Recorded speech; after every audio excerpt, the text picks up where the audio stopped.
мыслить, созидать и творить.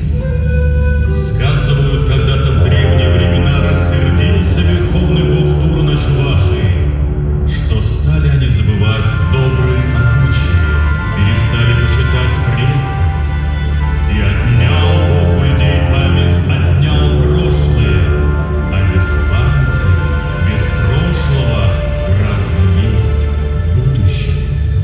Пожалела людей великая богиня жена Тура, упросила мужа вернуть людям память, вернуть прошлое, но Бог превратил уже прошлое в бедных птиц.